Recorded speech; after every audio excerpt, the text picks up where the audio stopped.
মারার পরে বলা হলো যে ভ্যানিটি ব্যাগে করে নিয়ে গেছে শেখ হাসিনা পিরিয়ড সংসদে, এবং সেটা জামাত সমর্থন করলো, বিএনপি সমর্থন করলো। ইসলাম কোথায় ছিল তখন তাদের? যে এনসিপি রাজনীতিকে জামাত যেভাবে আসলে শেষ করে দিচ্ছিল, ধ্বংস করে দিচ্ছিল, সেখান থেকে বাঁচার জন্য মূলত এনসিপি জামাতের সাথে জোট করেছে। দেখেন ভবিষ্যতে হয়তো এনসিপি জামাতের সাথে থাকবে না, তখন কিন্তু এই যে জামাতের যে গুপ্ত রাজনীতি, চরিত্র হনন করার রাজনীতি, সেটা কিন্তু আবার ফিরে আসবে। আমার মনে হয় বিএনপির এক ধরনের আইডেন্টিটি ক্রাইসিসে ভোগে।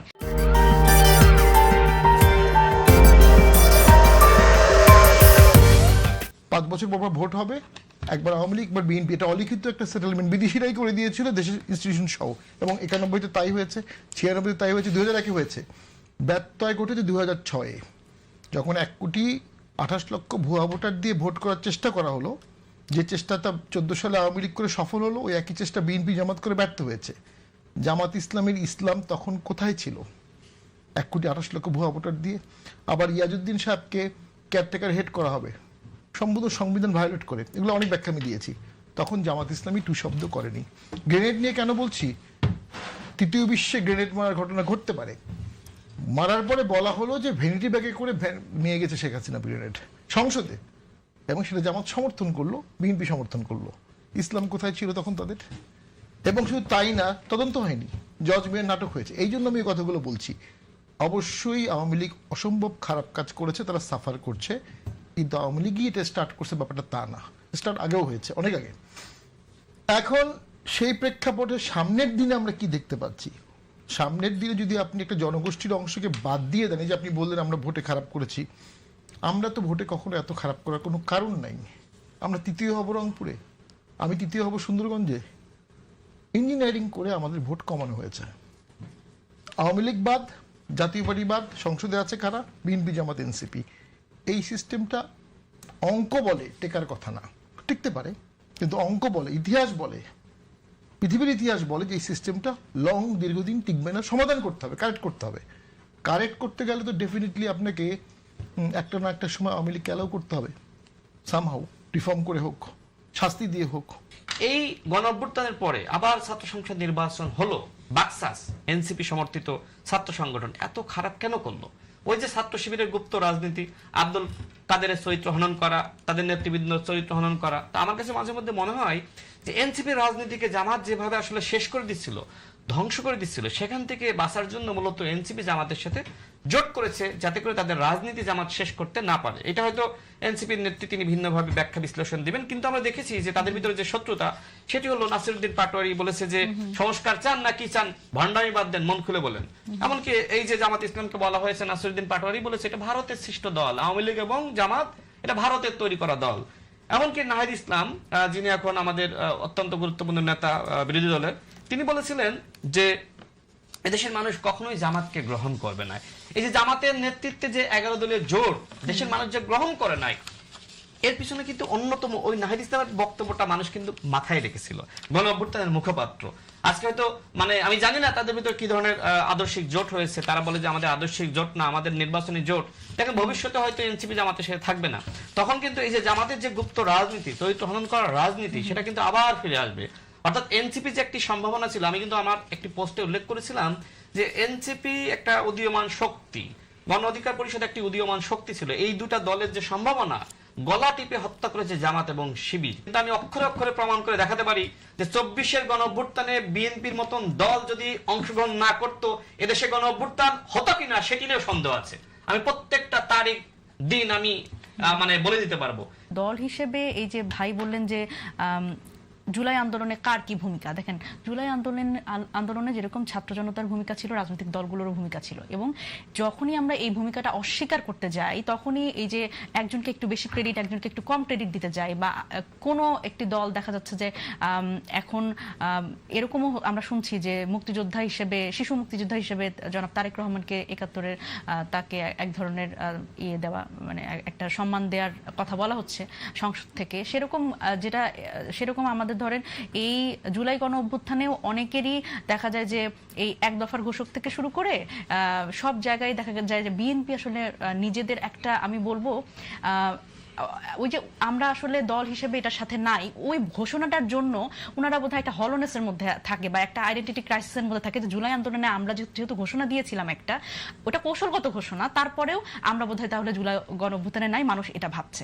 আমি বরং তাদের আশ্বস্ত করতে চাই যে এটা ভাবার কোনো কারণ নেই। অবশ্যই রাজনৈতিক দলগুলোর সহযোগিতা ছাড়া কোনোভাবেই আসলে এইটা সম্ভব হতো না স্বাভাবিকভাবেই, কারণ আমাদের ফোকাসটা তো একমাত্র ছিল আওয়ামী লীগ এবং সেই এই ফ্যাসিবাদের আসলে পতন, সেখানে সকলেরই আসলে ভূমিকা আছে এবং অবদান আছে, এটা অস্বীকার করার যুক্তি নাই আসলে। এবং বিএনপি কেও আমি কিন্তু এই যে কথাগুলো আমরা অনেকবার শুনি যে আমরা ছাত্ররা রাস্তায় না নামলে তারেক রহমান কখনো প্রধানমন্ত্রী হতে পারতেন না, এবং ছাত্ররা রাস্তায় নামলে কখনো আসলে হাসিনার পতন হতো কিনা, এই যে কথাগুলো বলা হয়, এবং বিএনপি ফেল করেছে, বিএনপির কোনো আন্দোলন সফল হয় নাই।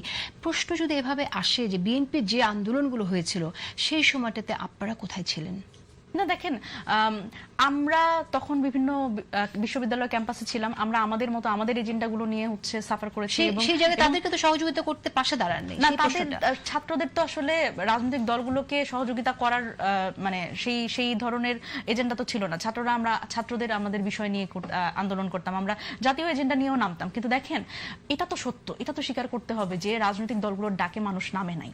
এবং আমি যদি বলি যে এই যে বৈষম্য বিরোধী ছাত্র আন্দোলন, এই ব্যানারটা একটা অরাজনৈতিক ব্যানার না হলে আসলে মানুষ এটার উপরে এতটা আস্থা রাখতে পারতো না, এবং সকল রাজনৈতিক দলও কিন্তু তারা আসলে তাদের উপরে এত আস্থা রাখা এবং পেছন থেকে যে ব্যাকআপ দেওয়া এটা কিন্তু করতো না।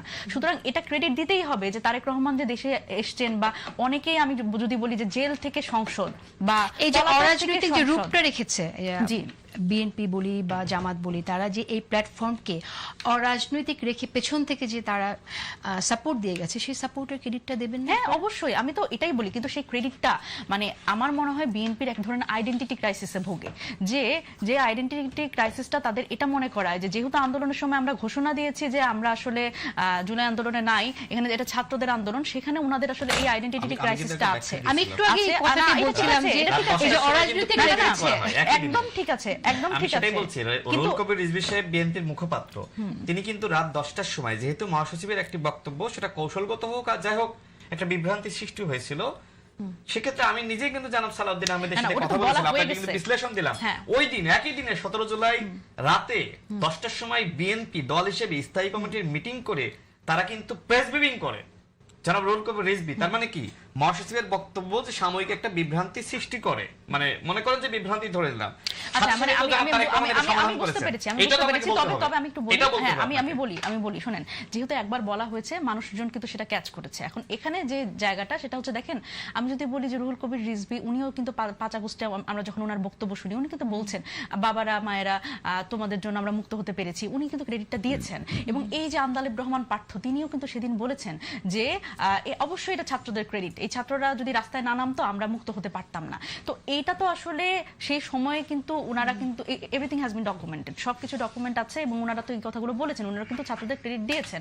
এখন অসুবিধাটার জায়গা হচ্ছে, আমরাও কিন্তু বলেছি যে রাজনৈতিক দলগুলোর কিন্তু ব্যাকআপ ছিল, রাজনৈতিক দলগুলো পেছন থেকে সহযোগিতা করেছে, তারা দল হিসেবে ব্যানার নিয়ে আসেনি। আমার মনে হয় যে আমরা একই আলাপ বারবার করছি। শেখ হাসিনার বিরুদ্ধে ফাঁসির রায় হয়ে গেছে, তার প্রত্যাবর্তন এত ইজি না। মানে তিনি বীরের বেশে আসবে এটা কিছু আওয়ামী লীগ বিশ্বাস করে, যেটা অবভিয়াসলি অ্যাডভেঞ্চারিজম অ্যান্ড রোমান্টিজম। তাকে ধরে এনে বেঁধে ফাঁসিতে ঝুলানো হবে এটা কিছু লোক চায়, সেটাও আবার অবাস্তব কয়েকটা কারণে। এক হচ্ছে, ইন্ডিয়া কিন্তু দালাই লামাকে কখনো ফেরত দেয়নি, এবং দালাই লামাকে তার বাসায় রেখে, দুই প্রেক্ষাপট ভিন্ন। আরেকটা হচ্ছে, ফাঁসির আসামিকে রিপেট্রিয়েট করার ক্ষেত্রে ইন্টারন্যাশনাল কিছু এম্বার্গো আছে। আপনি ফাঁসির আসামিকে রিপেট্রিয়েট করতে বাধ্য না, প্রত্যাবর্তন চুক্তি থাকলেও। দুই হচ্ছে, আপনি কি দেখেছেন এই ভোটের পরে জামাতকে একটা লাইন ভারতের বিরুদ্ধে বলতে? আমি দেখিনি, কিন্তু গত 2-3 মাসে একটা অক্ষর দেখিনি। ইভেন এনসিপিও কমায় ফেলছে, টোন ডাউন হয়ে গেছে ভোট আগ পর্যন্ত যা ছিল।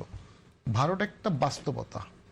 হ্যাঁ, ভারতের অকুণ্ঠ সমর্থন আওয়ামী লীগে ছিল, যেটা বাংলাদেশের মানুষ একদমই অপছন্দ করেছে, এবং সেটা ভারতের নোট নিতে হবে যে আমাদের এই মানুষ পার্সোনালি আমাদেরকে অপছন্দ করেছে। এই প্রেক্ষাপটে দীনেশ ত্রিদেবীর মতো একজন শীর্ষ রাজনীতিবিদ, যিনি ইউনিয়ন মিনিস্টার ছিলেন, রেল মিনিস্টার ছিলেন তৃণমূল থেকে, পরবর্তীতে বিজেপি থেকে, তাকে পাঠানোটা আমার কাছে খুবই রহস্যময় মনে হচ্ছে। কারণ নর্মালি এখানে যাকে পাঠানো হয় জয়েন্ট সেক্রেটারি স্ট্যাটাসের একজন বা এডিশনাল সেক্রেটারি, তো তারা যখন প্রাইম মিনিস্টার লেভেলে বসে বা মন্ত্রী লেভেলে বসে তারা খুব সাবমিসিভ হয়েই কথা বলে, কিন্তু যখন রাজনীতিবিদ যখন আসবে না, আপনার কাছে কি মনে হয় তাহলে কিন্তু সেই exact জন্যই আমি করবে। জানতে চাইছি যে আপনার কাছে কি মনে হয় যে ভারত আসলে think বাংলাদেশের সাথে সম্পর্ক উন্নয়নের জন্য আই থিঙ্ক ভারত বুঝতে পেরেছে বাংলাদেশের সাথে রিলেশনটা ব্যুরোক্রেটিক ওয়েতে করা যাবে না, এটা পিপল টু পিপল করতে হবে। মেবি পিপল টু পিপলের হিসাবে রিপ্রেজেন্টেটিভ ওনারা পাঠিয়েছেন একজন রাজনীতিবিদকে, যাতে পিপল টু পিপল রিলেশনশিপটা ভালো হয়, এটা ব্যুরোক্রেটিক না হয়। এনসিপি আসলে আদৌ চেয়েছে কিনা যে মনিরা শারমিন সেখানে যাক, হয়তো তাকে একটা পক্ষ নমিনেশন দিয়েছে আর একটা পক্ষ চেয়েছে যে সে না হোক, সুযোগ একটা পেয়েছে, ওই সুযোগে আরেকজনকে সেখানে বসিয়ে দেওয়ার একটা পায়তারা সেখানে হয়েছে আমার কাছে মনে হচ্ছে। আচ্ছা, তিনি আরেকটা কথা বললেন যেটা আজকে ভালো লাগলো, এতদিন বলেন নাই, তার সাথে তো অনেক প্রোগ্রাম করেছি, যে হ্যাঁ রাজনৈতিক দলগুলোর কন্ট্রিবিউশন ছিল। দেখেন, রাজনৈতিক দলগুলোর কন্ট্রিবিউশন ছিল মানে কি, যখন ছাত্ররা এক ধরনের আত্মগোপনে শুধু ঘোষণা দিচ্ছে, তখন পলিটিক্যাল পার্টিগুলো জনগণকে সাথে নিয়ে মাঠে নেমে গিয়েছে। মানে এটা তো স্বীকার করতে হবে, হ্যাঁ ছাত্রদের ভূমিকা আমরা অস্বীকার করতে পারি না তো, কিন্তু মাথায় রাখতে হবে মনিরা শারমিন যে সময় বিএনপি মার খেয়েছে, 28 অক্টোবর গুলি করে যখন বিএনপির নেতৃবৃন্দকে এখান থেকে সরিয়ে দেওয়া হলো, ওই সময় কিন্তু আপনি তখন ব্যাংকের কর্মকর্তা, বিএনপি মাঠে ছিল, এই জন্য ছাত্ররা শেষমেশ এসে এই ঘোষণাটা দেওয়ার সুযোগ পেয়েছে। তার মানে কি, এই লড়াইটা ছিল আপনার 16 বছরের লড়াই, 36 দিন, যার চূড়ান্ত একটি অভিযাত্রা হাসিনার বিরুদ্ধে ফাইট করা। তার মানে কি 16 বছরকে আপনি ভুলে যাবেন যে বিএনপির ডাকে তো মানুষ নামে নাই, বিএনপির চেষ্টাটা চালিয়ে গিয়েছিল সর্বশেষ জনগণ। আপনি ওই ছাত্রটা আগে নামলে কিন্তু আগেই পতন হয়ে যেত, আপনি নামেন নাই, যেটা পতন হয়নি। তার মানে কি একটা অভ্যুত্থানে মির্জা ফখরুল সাহেব বারবার বলতো এদেশের তরুণরা রাজপথে না নামলে অতীতে কোনো সরকারের পতন হয়নি, এখনো হবে না। ভাই হয়তো আজকে বিএনপিতে যোগ না দিলে এই ছাত্রদের যে ভূমিকাটা সেটি অনেক বড় করে দেখাতেন, কারণ ভাই আমাদের সহযোদ্ধা, আমি কিন্তু বড় করে দেখিয়েছি। আমাদের বহুদিনের সহযোদ্ধা, তো সুতরাং এখন ভাই যেহেতু একটা দল করেন, সেহেতু দলের জায়গাটাতে ডিফেন্ড করাটাই ভাইয়ের হচ্ছে দায়িত্ব। তো সেই জায়গা থেকে আমি বলবো, আমি হয়তো এর আগে সেই প্রসঙ্গ আসে নাই, কিন্তু দেখেন এনসিপির কেউই আসলে কোন রাজনৈতিক দলের যে অবদান এই অভ্যুত্থানে সেটা অস্বীকার করে না, এবং না, বারবার বলছে NCP নেতৃবৃন্দরা, প্রতিদিন কথা হয়ে গেছে। বিএনপির কোনো ভূমিকা নাই। 10 সেকেন্ডসে একটু যদি সম্ভব হয় মনিরা শারমিন, যেটা আসলে ব্যারিস্টার শামীম হায়দার পাটোয়ারি এখানে বললেন যে এখন আর এনসিপি জামাত তারা ভারতের বিরুদ্ধে কথা বলে না। না, এনসিপি জামাত ভারতের বিরুদ্ধে, দেখেন নির্বাচনের আগেই কি ভারত ভালো হয়ে গেছে কিনা আপনাদের কাছে? দেখেন, এটা আসলে মানে ভারতের বিরুদ্ধতা করাই তো একমাত্র এজেন্ডা না এনসিপির। হ্যাঁ, বিষয়টা হচ্ছে যে যখন আমার দেশের স্বার্থে, মানে আমার দেশের স্বার্থ ক্ষুণ্ণ হবে কোনো একটি ইস্যুতে, তখন তো অবশ্যই আমরা ভারতের বিরুদ্ধে বলবো। তখন যখন আমরা এই হাদির হত্যাকাণ্ড নিয়ে কথা নির্বাচনের বলেছি, সময় অনেকবার বারবার ভারত বিরোধী বক্তব্য এসেছে, সেই জায়গা থেকে তার আগেই তো আসলে হাদির যে অ্যাসাসিনেশন সেটা হয়েছে, এবং তারা কিন্তু পালিয়ে সেই আবার ভারতেই আশ্রয় নিয়েছে, তারপর তো আবার তাদের খুঁজে বের করে এখন জেল হাজতে পড়া হয়েছে। তো সেই জায়গা থেকে শুধুমাত্র ভারত বিরোধিতাই তো এনসিপির এজেন্ডা না। আমি যখন আপনাকে ফ্লোর দিব, আপনি আমার এই কথার উত্তর দিবেন। এই অনুষ্ঠান কিভাবে চলবে